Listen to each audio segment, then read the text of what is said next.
c'est pour ça que je voyage beaucoup, en train de déjà comprendre bien Christophe Galtier, parce que c'est très important cette relation que j'ai avec lui pour comprendre son modèle de jeu, pour comprendre le profil du joueur, ce qu'il aime.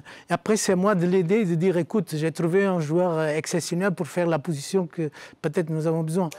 L'équipe, j'espère que vous allez bien. Aujourd'hui, on se retrouve pour une nouvelle vidéo un petit peu particulière et avant-goût, je dirais même de la saison prochaine. Depuis qu'on sait que Zidane ne sera pas l'entraîneur du Paris Saint-Germain et que Galtier s'apprête à prendre poste sur le banc parisien, plusieurs questions se posent et à tous les niveaux. Malgré son statut confirmé en Ligue 1, est-il capable d'entraîner un effectif de stars tels que Messi, Neymar s'il reste ou encore Mbappé? Peut-il viser le rêve ultime du Qatar, à savoir la Ligue des Champions sans expérience notable? Et surtout, avec quelle équipe va-t-il tenter de faire taire tous les sceptiques? Moi le premier, c'est justement ce qu'on va voir. Je vais composer le 11 du PSG pour l'exercice 2022-2023 en prenant compte de diverses informations, dont le mercato, les rumeurs actuelles et la manière de travailler de la nouvelle tête Luis Campos qui va recollaborer avec le technicien français. Faites-moi votre composition d'équipe espérée ou objectif dans les commentaires. Je rappelle rapidement que la série est sponsorisée par OneFootball, l'application numéro 1 sur tout ce qui touche le ballon rond, y compris ce qui se passe autour du club de la capitale. C'est dispo gratuit en description. Au passage, je vous demande un gros service et pour me montrer que vous voulez voir d'autres épisodes de cette série, les amis, j'aimerais énormément qu'on atteigne le cap des 4000 likes. Je sais que c'est possible, vous me l'avez prouvé dans la série Transfert. Merci vraiment à tous ceux qui le feront, vous êtes les boss. Et proposez-moi les prochains clubs que vous aimeriez voir.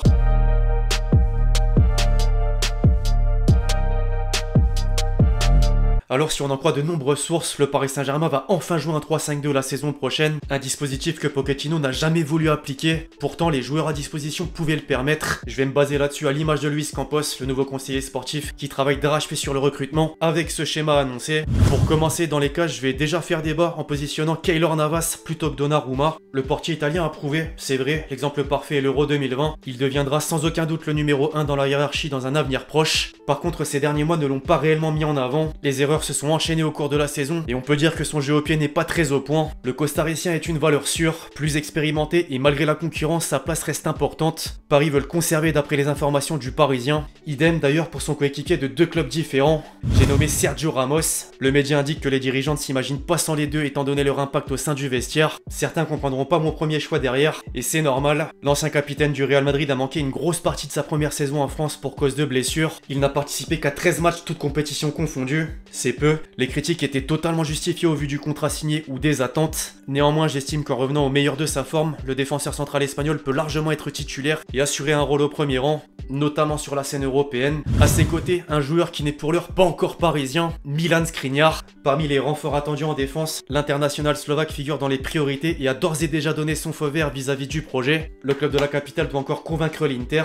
Après une première offre refusée, la deuxième à hauteur de 60 millions d'euros devrait cette fois suffire. Les Nerazzurri cherchaient surtout un remplaçant de taille et ont apparemment trouvé preneur avec Bremer du Torino. Le Corriere dello Sport du jour va dans ce sens. Paris était d'ailleurs sur ses côtes pendant un moment. Afin de compléter la ligne de 3 de notre composition d'équipe, le patron de l'arrière-garde depuis le départ de Thiago Silva, Marquinhos, il s'est montré irréprochable jusque-là, du moins avant cette campagne de C1 et en particulier face au vainqueur final. Le quotidien Le Parisien, encore lui, faisait savoir au début du mois que les décideurs le pointent du doigt pour la première fois, lui reprochant une forme de panique dans les moments à forte teneur émotionnelle. Il peut y avoir discussion, c'est sûr. Après, un Kimpembe peut jouer dans la rotation, si ce n'est plus. Il est capable de s'ériger en patron comme en équipe de France lors du dernier rassemblement et pourrait l'être en club. Reste à savoir s'il continue l'aventure. Durant cette phase de Ligue des Nations, en conférence de presse, Presco demandait à la nouvelle direction d'envisager une revalorisation. Je cite, « Tout le monde connaît l'amour que j'ai pour le PSG, j'aurai 27 ans en août, c'est un moment clé de ma carrière. J'attends de rencontrer la future direction sportive par rapport au projet du club, il faudra discuter assez rapidement. » Chelsea et Tourelle gardent un œil attentif. Attention, sur le flanc gauche ensuite, sans surprise j'ai envie de dire Nuno Mendes.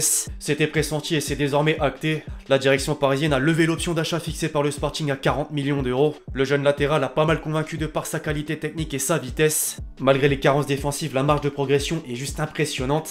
À l'opposé, pareillement Achraf Hakimi. Dans ce système à proprement parler, le Marocain serait dans une disposition adéquate à l'image de ses passages à Dortmund puis à l'Inter. Ce schéma lui permettait de faire de longues percées vers l'avant et d'atteindre la surface de réparation adverse. Ça aboutissait par un centre ou une passe qui devenait décisive parfois.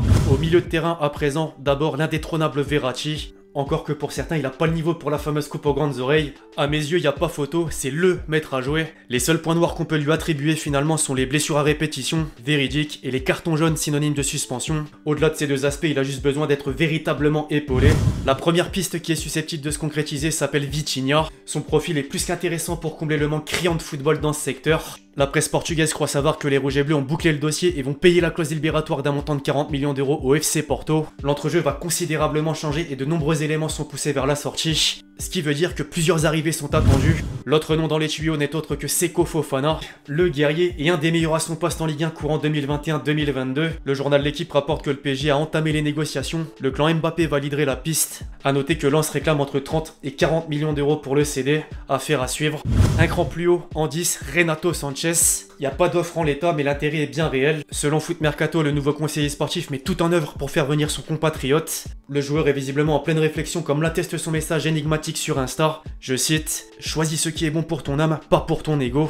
Quand le Lillois est à son prime, très peu de joueurs ont la capacité de garder la balle aussi facilement, entre dribble et puissance. Alors certains vont forcément me demander que fais-tu de Neymar ? Sachant qu'il peut jouer ce rôle, j'ai envie de le mettre de côté, ça va peut-être faire réagir. Sans cracher sur ce qu'il a fait ces dernières années, le Brésilien a perdu sa magie et ce serait mentir de dire le contraire. Pire, les hauts décideurs du Qatar seraient prêts à s'en séparer. Des quotidiens sportifs avaient évoqué cette possibilité dès la fin de la saison, et même le président Nasser désormais. Je cite « Si Neymar fait partie du nouveau projet du PSG, nous ne pouvons pas parler de ces sujets dans les médias. Certains viendront et d'autres partiront, mais ce sont des négociations privées. Une chose est sûre en revanche, le Ney veut continuer. On verra. On arrive à la pointe de l'attaque avec en premier lieu Kylian Mbappé, l'homme phare au centre du projet. Sa prolongation a marqué le point de départ de la reconstruction du Paris Saint-Germain, qui attend énormément de changements à tous les niveaux. C'est déjà le cas en ce qui concerne l'organigramme du club et bientôt concernant l'effectif.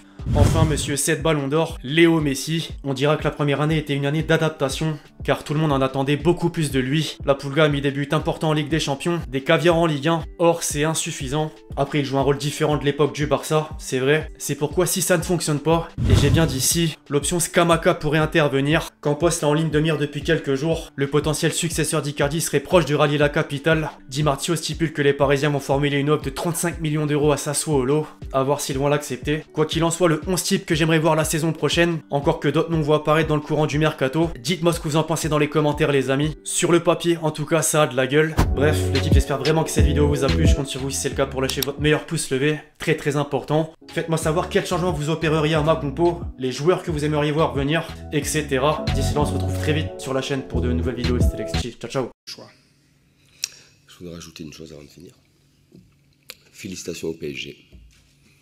On a vécu une soirée exceptionnelle et que c'est très bien pour le football français. Et je voudrais féliciter tout particulièrement Kylian Mbappé qui fait honneur à la fois à la formation française et au football français.